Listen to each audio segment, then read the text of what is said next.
नमस्कार विद्यार्थी मित्रांनो, आपल्या सर्वांचं तेजस अकॅडमी मदन मोगरे या चॅनलवरती आपल्या सर्वांचं स्वागत आहे। मागच्या पाठामध्ये आपण गिरिजा कीर म्हणजे डॉक्टर विजया वाड यांचा भाग आपण अभ्यास होता। पहिल्या पार्टचा आपण अभ्यास केला होता। उर्वरित भाग आपण दुसऱ्या पाठात बघणार होतो। दुसऱ्या पार्ट मध्ये त्याचा आज आपण आता सुरुवात करूया। चला बघूया दुसऱ्या पाठामध्ये काय सांगितलंय ते बघूया आपण इथपर्यंत अभ्यास होता, त्याच्या कथा अभ्यास होत्या। मधूची गोष्ट आपण अभ्यासली होती। मधूची आई आजारी पडते आणि त्यासाठी तो पाकिट मारतो, पण त्या पाकिट मध्ये 2000 रुपये असतात, त्यासोबत चिठ्ठी असते। ते चिठ्ठी वाचून त्याला फार दुःख होतं। मधू ते पैसे ज्या माणसाचे असतात त्याला तो रिटर्न करायला जातो, पण तो माणूस त्या ठिकाणी त्याला म्हणतो की हे पैसे तुझ्याकडेच ठेव, माझी आई आत्ताच गेलेली आहे, त्यामुळे तुझी आई वाचली तर ती माझी आई वाचल्यासारखी आहे। असा छानसा संदेश त्यातून मुलांच्या मनात खूप चांगला परिणाम होत असतो। म्हणजे चोरी करायची नाही हे त्यातून स्पष्ट होतंय। दुसरं असतं, आता याच्यामध्ये दुसरी एक कथा आहे, ती म्हणजे फुलं फुलवणारा म्हातारा। कोणती आहे? फुलं फुलवणारा म्हातारा या पुस्तकातील याच नावाची पहिलीच कथा मोठी सुरेख आहे। या कथेमध्ये खूप चमत्कार असले तरी मूळची ही जपानी कथा आपल्याला वाचनासाठी खिळवून ठेवते। सुंदर स्वैर अनुवादाचे उत्तम उदाहरण म्हणून तुझा उल्लेख करता येईल। बघा, आता त्यांच्या अनेक साऱ्या गोष्टी तुम्हाला वेळ मिळाला तर नक्की तुम्ही या गोष्टी वाचायच्या आहेत। तुम्हाला YouTube किंवा गुगलवर तुम्हाला त्या गोष्टी मिळतील वाचायला। बाल कादंबरी हे तर त्यांचं महत्त्वाचं अंगच आहे। गिरिजाबाई कीर यांनी बाल कादंबरी लिहिली, हे कथेच्या पुढचं पाऊल आहे। तर गिरिजाबाईंचा झंप्या द ग्रेट खरोखरीच ग्रेट आहे। महा झंप्या कसा आहे तर महा चळवळ आहे, वळवळ आहे। बघावं तेव्हा रस्त्या उद्योगामध्ये घडल्या झंप्या बघता बघता बाल वाचकांचा लाडका होऊन जातो। आग लागली असे वाटून आगीचा बंब बोलावण्याचे प्रकरण या कथेमध्ये रंगवले आहे। आता तो मराठीमध्ये चित्रपट होता, त्याच्यामध्ये देखील एक लहान मुलगा असतो। बघा, तो लहान मुलगा आपल्याला गोष्टींची पुस्तक येतात। सोन्या नावाची गोष्ट होती, गोट्या नाही अशा गोष्टी, चंपक नावाचं पुस्तक होतं, त्यात आपल्याला अनेक साऱ्या गोष्टी बघायला मिळतात। नेक्स्ट आता इथे ही गोष्ट पण फार महत्वाची आहे। गोष्टीचं नाव आहे येडबंबू डब्बू। काय नाव आहे? येडबंबू डब्बू। ही बाल कादंबरी आहे। काय नाव आहे? परिधी येडबंबू डब्बू ही बाल कादंबरी मोठी मनोरंजक या ठिकाणी आहे। या कादंबरीमध्ये काय असतं की तो मुलगा असतो, त्याच्या घरी कार्यक्रम असतो, त्याच्या घरी ताईचं लग्न असतं। त्या ताईच्या लग्नासाठी त्याने काय केलं असते, मिठाई बनवलेली असते। मग मिठाई बनवली असते, मग ते बाहेर मुलं मागतात, हा काय त्याला देत नसतो।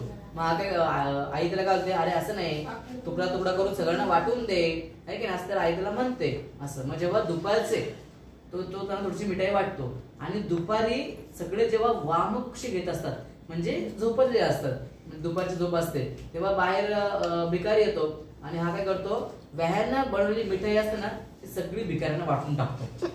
का तर आई बोलली होती ना, तुकडा तुकडा करून सगळ्यांना वाटून टाक, सगळी तो वाटून टाकतो। बघा, आपलं पण असं असतं। एक तुम्हाला एक जोक सांगतो। एक मुलगा असतो, बोलतो, आई बाहेर ना एक माणूस भर उन्हामध्ये ना खूप ओरडतोय ग, त्याला काहीतरी द्यायला पाहिजे, आपण त्याला आपण पैसे देऊया का, त्याला आपण पैसे देऊया का, असं तो त्याला म्हणतो।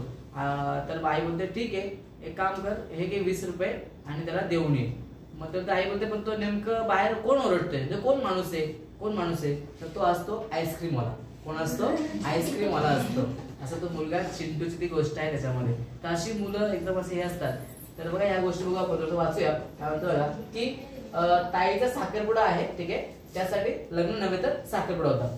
तर घरात मिठाई केलेली असते, काही गरीब मुलं मिठाई मागतात। डब्बू त्याला काय होतं, नाही मी तुम्हाला देणार नाही, पण आई म्हणते असं नाही, तुकडा तुकडा करून देऊन टाक सगळ्यांना, कोणाला दुःखी ठेवायचं नाही, सर्वांवर प्रेम करायचं। हे वाक्य तू लक्षात ठेवतो, सर्वांवर प्रेम करायचं, कोणाला दुःखी ठेवायचं नाही हे लक्षात ठेवतो। आणि म्हणून तो काय करतो, दुपारी जेव्हा सगळे वामकुक्षी, वाम म्हणजे डावीकडे आपण झोपलेलं असतं, वाम म्हणजे डावी बाजू, तर जेव्हा झोपत असतात डाव्या कुशीवरती झोपले असतात, तेव्हा आईने व्यायांना देण्यासाठी आणली मिठाईचे ताट डब्बू भिकाऱ्यांना वाटून टाकतो। असं ते आहे, त्यांना आवडतं। एकूणच गिरिजाबाईंची ह्याच्या काही गोष्टी होत्या, खूप छान होत्या, आपल्याला देखील त्या गोष्टी आवडलेल्या आहेत। इतकं सुंदर दान पडलंय की अनंत हस्ते कमलाकराने देता किती घेशील दो कराने। याचा अर्थ काय आहे? अनंत हस्ते कमलाकराने म्हणजे जो देव आहे, कमलाकर जो देव, या देवाने आपल्याला अनंत हस्ते, अनंत हस्त म्हणजे काय, हात, तर आपल्या अनेक हातांनी तो देव आपल्याला देत असतो। म्हणून तुम्ही देता किती घेशील, तुम्ही पण त्या ठिकाणी जर देव देतो ना आपल्याला, तसं आपण देखील लोकांना दिले गेले पाहिजे। दो कराने, किती घेशील, दो म्हणजे दो कराने, दो म्हणजे काय, दोन कर, कर म्हणजे काय, कर म्हणजे हात, तर कर म्हणजे काय, हात आहे। तर आपण काय केलं पाहिजे, तसं म्हटलं की देणाऱ्याने देत जावे, घेणाऱ्याने घेत जावे, घेता घेता देणाऱ्याने देणाऱ्याचे हात घ्यावे. म्हणजे का हात घ्यायचे का खेचून नाही, तर त्याची जी काही देण्याची भावना आहे ती भावना आपण घेतली पाहिजे आणि आपण सुद्धा लोकांना दिलं गेलं पाहिजे. नाहीतर मग उलट आपण दुसऱ्यांचं खायचं नाही, आपण पण त्यांना द्यायचं आहे की नाही. काहीतरी एखाद्या मध्ये आपला वडापाव दिला, आपण तिला दुसऱ्यांना वडापाव देऊया, खायला घालूया, आहे की नाही. तर असं आपलं करताना खूप छान धडा होता. गिरिजाबाईंनी या ठिकाणी मुलांच्या मनावर संस्कार घडावेत यासारख्या काही मनोरंजक गोष्टींच्या माध्यमातून आपल्याला समजवण्याचा प्रयत्न केला होता.